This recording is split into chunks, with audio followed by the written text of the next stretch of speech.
Right then, here we go. Everybody's seen how this is done on the remote version. Those with the thinking off the top of my head, 1CO 959799B central convenience module, which for those of you who don't know where it's located,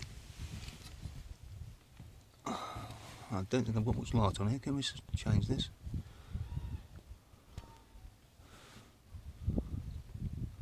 It's that, straight underneath your pedals,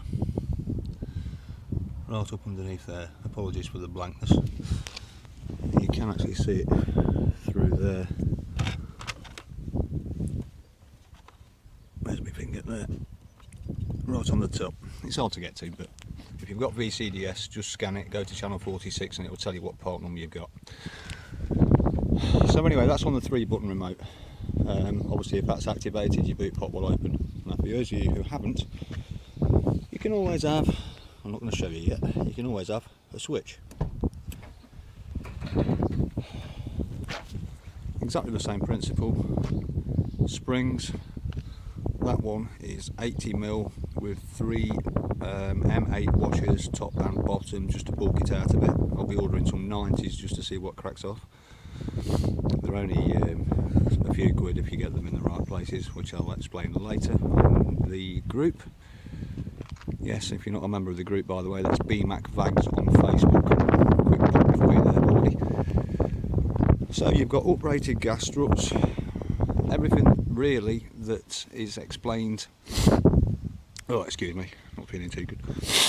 Everything that is explained as far as how you're supposed to do it if you've got a smooth boot and you want the bump release. Now, I haven't used, speaking of bumps, you'll notice they are a very bog standard screw-in bump stop. Now, why haven't I used the Scirocco ones? 2 reasons. One, you don't bloody need them as far as I can see. And 2, when you've got them fitted, for those of you that don't know what they look like, by the way, excuse me, that is a spring-loaded Scirocco bump stop, and they're about 20 odd quid for a pair. Now, to me they're a waste. As I was saying, 1, I don't think you need them, as you've just seen it works perfectly fine without it, and 2, your boot lid when it shuts, a lot of people have been saying, excuse me, your channel line isn't flush. As you can see on mine, that's pretty damn flush. If you want to use them, you can do. The easiest way to get it flush is unwind that, but you will be left with a little rusty socket. Okay, so I'm just going to pause 1 second and rip my trim off, excuse me. And for those of you who don't know how to rip the trim off, there's a Phillips screw in each handle cavity, and then it's basically gently, not stripping it, pull it away at each side and manipulate it off. So how have we obtained what we've obtained? The light on this, I really apologise for, it's not good. That is the fuel release motor. My apologies. Fuel flap release motor. Extension bar coming all the way to the release mech. You see there's a bit of play on that. That I will measure up and I will explain what you need to do, because going into this end the rod thickness is standard, going into this end the hole is smaller, so you need to either file it down, which on these rods will take you a long time, or as I did on a bench grinder. I don't know if you can see that too well. Yes, you can. There's your plug. You're probably thinking, how on earth does that get in there? Believe me, it does drop in from the back nice.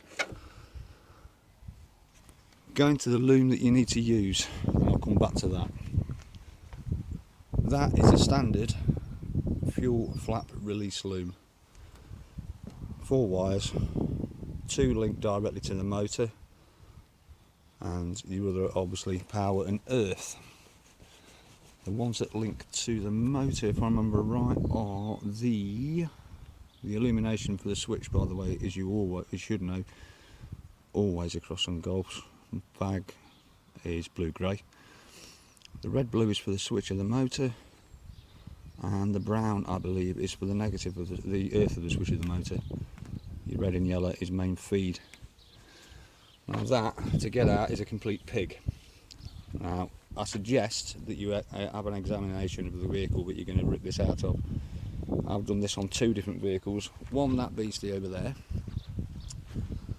and on another one. As you can see, this is a tad gutted. Basically from the centre console, from the centre rather, that went from, obviously it's set in its normal location, all the way across that way, towards the passenger door, all the way across the corner, feed, all the way through, up round to the fuse box. On another vehicle I did, it went straight across this direction. Why? I believe it's a variant. One's got central locking, one's not. That's the only thing I could think of. Generally, as a rule, they go across the passenger side. So my advice is seat out, passenger side. Trim out, sills, passenger side. From centre, you will then need to remove, lift the carpet, remove the 6 13mm bolts that hold the metal structure pan down. You will need to disconnect from here, take it back all the way into the far corner as far as it will go, into the kick corner, and cut there the 4 wires. You will probably end up with 6 because you've got the handbrake switch attached to it as well. Obviously you don't need that. Then it's basically grab some extra wire, get some extra length, and then you need to obviously remove the fuel flap motor and as much of the wire as you can off that and link the 2 together. Making sense so far? No, it didn't for me either. Anyway, right, the switch. Those of you who've got interior monitoring know what that baby is, and that is exactly the same fitting, he says, delving into his pocket.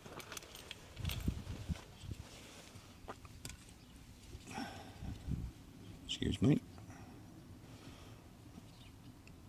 That is exactly the same fitting as that, as you can see. Yep. So that, I decided to make that logo very simple. Flick the centre out with the tip of a standing half blade, gently. Do not rip into it or you'll destroy it. Looks quite okay. Anyway, that's obviously not the one that's fitted. That is. So, obviously we've gone into the door section through here. Feeding through, I would suggest that you go in this way, up, round and back through. Rubber obviously pops out this end, we all know that. That side, I would suggest you try and remove the rubber away from the plastic, lift it up and over, because if you snap the plastic you've got to replace the plastic. They're a pig. Trying to get one off cleaning those is 1 in 5. And go back down through here. You can hopefully just about see the hole where that big wound black loom is. Feeds up through there. So the red and yellow goes to the 30, either of the 2 red 30s. The earthing point we all know is down here. That's your branch off for your red, yellow, and the other one that I said, which I can't remember again off the top of my head. Rewind and play and have another listen. Can't quite see it at the minute, so there we go. These save an absolute bundle of time, by the way. Simply insert and squeeze together. BT engineers use them. They are a 3M Scotch lock 3-point. There is a 2-point and there's a 3-point. I always use the 3-point for the simple reason you can branch off. Just grab one out of my pocket and show you what they look like clean. He says, thinking where's he put it?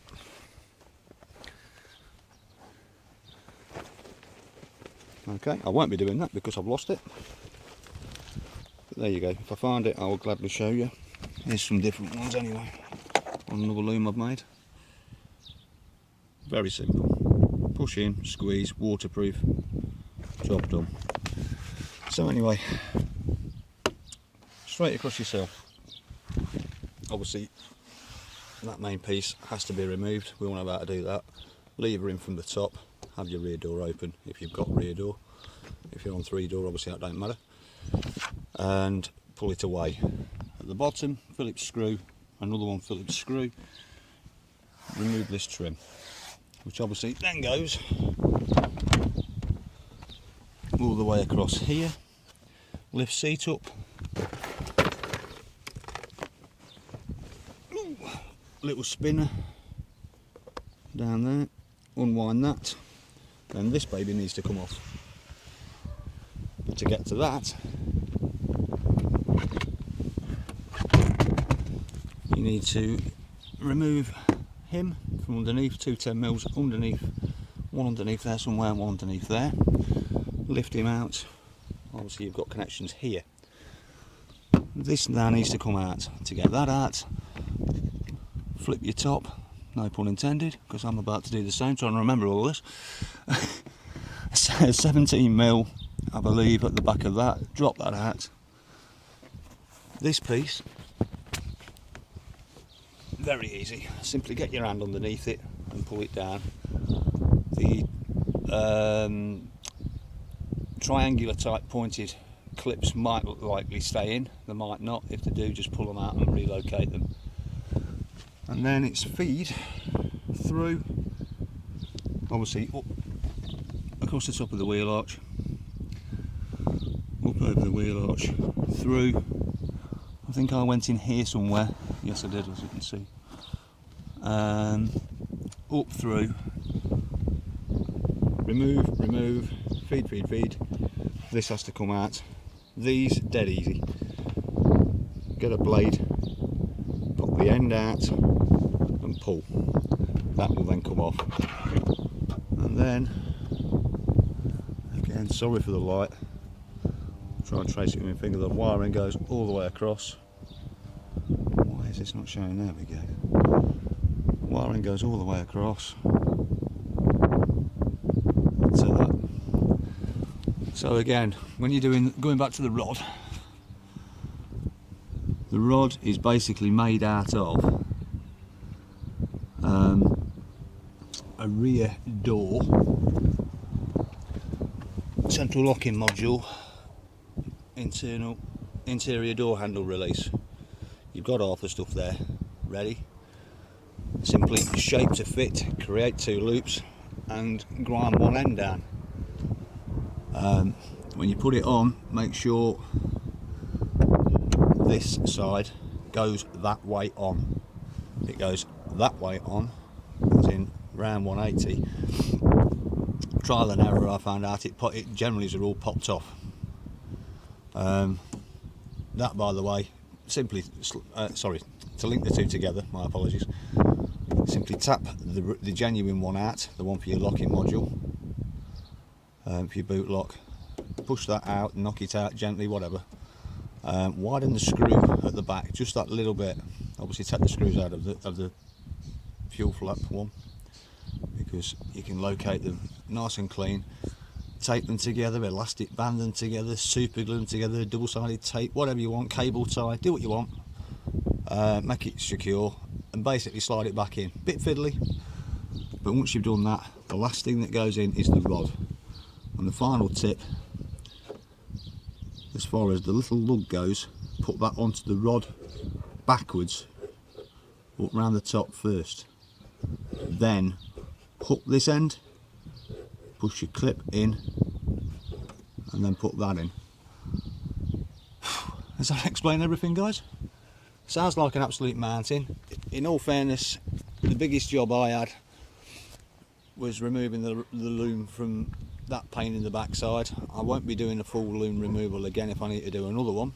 I would suggest, like I said, from centre, trace back. Generally, as a rule, it's going to go over to the passenger side kick corner, and get that, and then basically add wire where you need using the 3M clips. If you want to solder it, by all means solder it. If you want to Scotch lock it, well, that's up to you, but I'm not too convinced that the power level on those is going to be much good. Everything I've got down here now, 3M wires, mostly are all stashed down here on the link, and obviously you've seen down on the on the driver's side corner, they're all locked together there. One thing I did forget to mention, and I've just realised why I've got this on my driver's seat, when you're feeding through, you will have the main loom roughly there, and you will see this tube. C hopefully is the right thing, because this light situation is driving me up the wall, guys, so I'm really sorry about this. That tube, right, supposed to have a little flick tab in the top corner. I think it's, if I remember right, it's sat in the top right hand corner like that. Get your screwdriver in behind, God this is old, in that top right hand corner, flick it out, pull it out to a comfortable level. You can just about get a finished screwdriver down there, tape the wires to it, feed it through, however you want to do it, but obviously it's got to go through. It's the only way you're going to do it. It's a little bit fiddly, a little bit pain in the arse. There's not a great deal of room, but believe me, it does go eventually. Don't try and do all 4 wires at the same time. I would advise you do one at a time, and you should be okay. So that said, guys, there's not really a lot more I can tell you. I'll chuck this on ASAP, link it up, and any questions feel free to ask. And again, if you need anything, BMACVAGS on Facebook, and don't forget to subscribe to the same YouTube channel for Boydie, because some of the stuff that he's done, well, not some, all of the stuff that he's done is absolutely superb. So that said, comment, rate, subscribe on him, forget mine. I'm just trying to help out where I possibly can. Okay boys, have a nice afternoon. I'm going to finish the rest of my coffee. Ta-da!